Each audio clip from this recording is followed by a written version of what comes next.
মৃত্যুর হারটা আসলে মানুষ যাতায়াত করবে, দুর্ভোগের প্রসঙ্গে পরে আসছি, কিন্তু মৃত্যুর যেই ঝুঁকি নিয়ে মানুষ যাচ্ছে, বাড়ি যাচ্ছে বা দিন শেষে মৃত্যুর কোলে ঢলে পড়ছে, এটার ক্ষেত্রে কি আপনি কারো কোনো গাফিলতি দেখেন, নাকি মানুষ যেই ব্যক্তি মরছেন তার অসচেতনতাটাই মূল কারণ? আপনি কিভাবে দেখেন? জি, অসংখ্য ধন্যবাদ রাসেল ভাই আমাকে চমৎকার প্রয়াসে যুক্ত করার জন্য। সাথে আমার দুজন সহ প্যানেলিস্ট ওনাদেরকে শুভেচ্ছা জানাচ্ছি এবং যমুনা টিভির যারা দর্শক আছে তাদেরকে শুভেচ্ছা জানাচ্ছি এবং অগ্রিম ঈদ মোবারক জানাচ্ছি।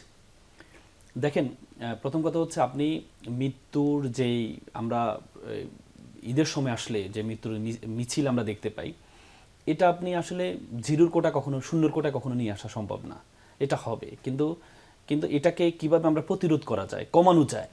আপনি পৃথিবীর যে কোনো দেশে দেখবেন, কোনো দেশেই আপনি এই যখন যানবাহনের চাপটা যখন বেড়ে যাবে, মানুষ যখন শহর থেকে গ্রামের দিকে ঝুঁকবে, তখন হচ্ছে আপনার দুর্ঘটনা ঘটবে। কিন্তু দুর্ঘটনা ঘটার এটা আমরা চাইলে, মানে সরকার যদি সদিচ্ছা থাকে, তাহলে এটা কমানো সম্ভব, প্রতিরোধ সম্ভব।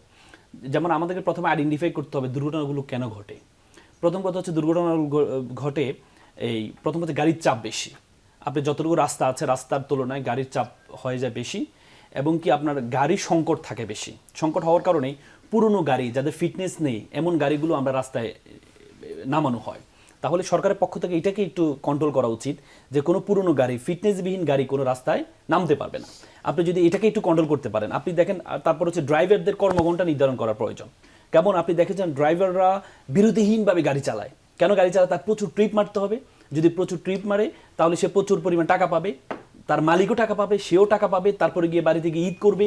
এই যে একটা টেন্ডেন্সি যে আমাকে বিরামহীন, কোনো ধরনের বিরতিহীন আমাকে হচ্ছে এই গাড়ি চালাইতে হবে, এটার কারণে, তার ক্লান্তিটার কারণে সে মনোযোগ হারিয়ে ফেলে। আপনি জানেন আমাদের সাউন্ড পলিউশনের কারণে কিন্তু আমাদের অনেক সময় মনোযোগ নষ্ট হয়ে যায়।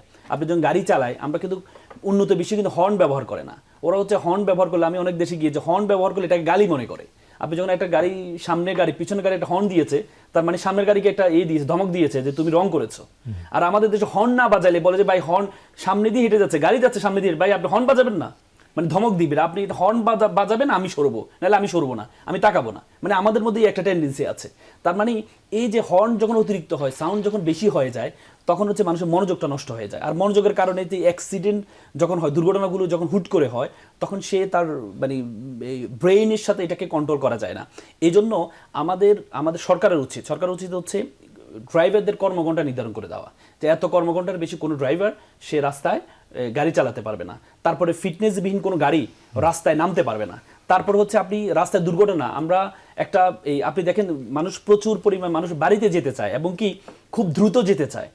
আমরা কিন্তু সব জায়গায় লেখা থাকে যে সময়ের চেয়ে জীবনের গুরুত্ব বেশি, কিন্তু এটা মনে করেন আমাকে যত দ্রুত গিয়ে বাড়িতে যেতে হবে। কিন্তু এই যে একটা স্পিড, মানে আমার এআই, এখন আমাদের ঢাকা শহরে অনেক জায়গায় এআই প্রযুক্তি বের হয়েছে। আমরা সবসময় বলি যে পুলিশ তো আছে, ট্রাফিক পুলিশ আছে, আর মানুষ, আমাদের বাঙালির মনোভাব হচ্ছে ট্রাফিক পুলিশ কতটুকু আছে আমি জানি, যে অমুক জায়গায় ট্রাফিক পুলিশ থাকে, তো সুতরাং ওই সময় আমাকে স্পিডটা একটু কন্ট্রোল করতে হবে, অন্য সময় আমি বেপরোয়া চালাবো। কিন্তু আপনি যদি এআই সিস্টেমটা চালু করতে পারেন পুরো বাংলাদেশে এই ঈদ উপলক্ষে বা সব সময়ের জন্য, তাহলে যে স্পিড মেশিন বসানোর দরকার নেই, অটোমেটিকলি আপনার মামলা হয়ে যাবে, তারা সচেতন হয়ে যাবে। আমি দেখেছি আমার ড্রাইভারও বিভিন্ন জায়গায় চালতে গিয়ে বলে যে স্যার এখানে মনে হয় ক্যামেরা আছে। মানে তাদের চিন্তা হচ্ছে ক্যামেরা না থাকলে আমি আমার মতো করে চালাবো, আর যদি ক্যামেরা থাকে তাহলে আমি আমার মতো করে চালাবো না।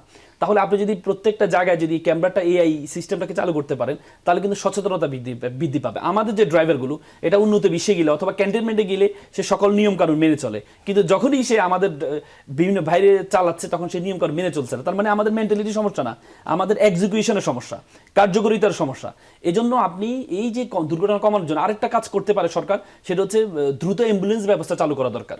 এই যে অ্যাক্সিডেন্ট হওয়ার পরে 3 ঘন্টা 4 ঘন্টার পরে হচ্ছে আমরা পুলিশ এসে লাশ নিয়ে যাচ্ছে, কিন্তু এই যে আহত হওয়ার পর ইনজুর্ড হওয়ার পর তাকে যে দ্রুত অক্সিজেন দেওয়া, বা এই জন্য আপনার যে আমাদের যে হাইওয়ে রোডটা আছে, সেখানে দ্রুত কিছু অ্যাম্বুলেন্স ব্যবস্থা চালু করতে পারে, যেটার মাধ্যমে খুব দ্রুত যে অ্যাক্সিডেন্ট হবে, অ্যাক্সিডেন্ট কিন্তু আপনি জিরোর পর্যায়ে আপনি নিতে পারবেন না, কিন্তু আপনি যদি এটা চালু করতে পারেন, তাহলে আপনি এই যে দুর্ঘটনাটা, এটা প্রতিরোধমূলক কমাইতে পারবেন।